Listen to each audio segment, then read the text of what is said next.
What if one decision could change your entire college experience? The number one skill that will determine your happiness in life is not your grades. It's actually learning how to build healthy relationships. Hey, I'm Dagmar Kusiak, dating and relationship coach. I help students just like you build healthy relationships. With roommates who drain you, with family who guilt trip you, with friends who only show up when they want something, and with dates who will text you every day, but then when feelings show up, they ghost you. I spent most of my time in college in this very building right here. Computer science and math major, completely a mismatch for me. I secretly took classes in poetry and creative writing because they let me up. But I was afraid to tell my parents because they were paying for my tuition. And to be honest with you, I didn't realize there was something called needs. Back then, I didn't know I had needs. I was just meeting everyone else's expectations of me, including my parents. In grad school, I ended up going to Papa John's School of Business. What I didn't know back then is I didn't know how to have a relationship and study. I was actually failing accounting class when I was with this boyfriend because we didn't actually know what boundaries were. So it was a really confusing dating experience. After college, I got my very first full-time job when I was 24 years old. I repeated the same patterns that I had repeated with that very first boyfriend. I didn't know how to say no to my boss. So I worked so many late nights because I didn't know there was something called boundaries. This was a very painful time in my life, but it was one of the greatest teachers. Over time, this painful lesson taught me what self-respect is.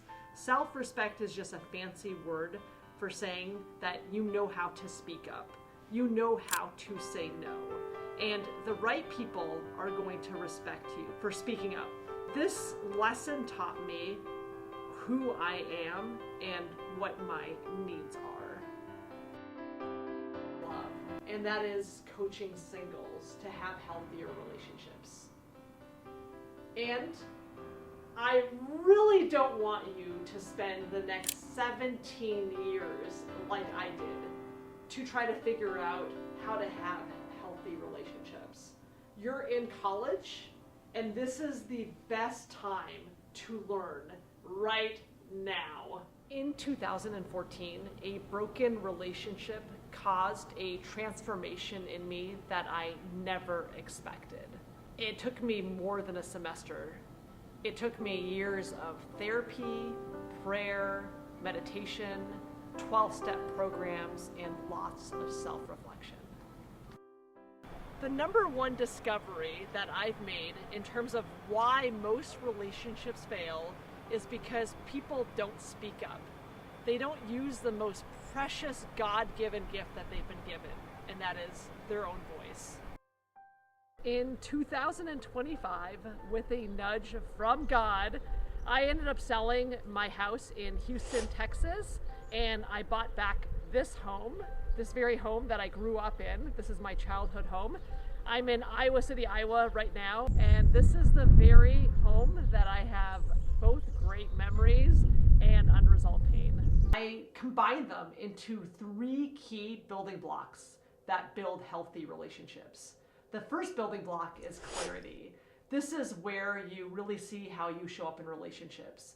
Do you say yes when you mean no? Yes, those goddamn boundaries that we struggle setting.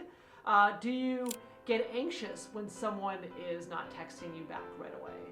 This is becoming a pattern, not after the first time, but second, third, fourth, it becomes a habit. And this, in the clarity framework, this is where you start rewiring your patterns.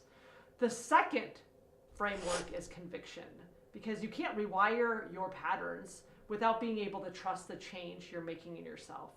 This is really where you put all your trust in God and continue walking through the steps so that you can rewire these doggone patterns, because the rewiring cannot happen without conviction. The last step is commitment. This is when you make a change, even when it's hard. So this is where you stick to it, even when you don't want to stick to it because it's painful. But it's super important to have that commitment because otherwise you cannot transform yourself. You just can't. When I work with students, I'm not just teaching you how to have better conversations. I'm helping you build a foundation, which is home, by healing your relationships within yourself first. We get to identify our own pain. We get to figure out what actually needs fixing within ourselves. Because when you get clear on who you are and start believing in something greater than yourself, this is how change turns into transformation. This is how I'm buying back my block. This is how we build something new. Bring me to campus, and together, let's redefine the narrative around toxic relationships.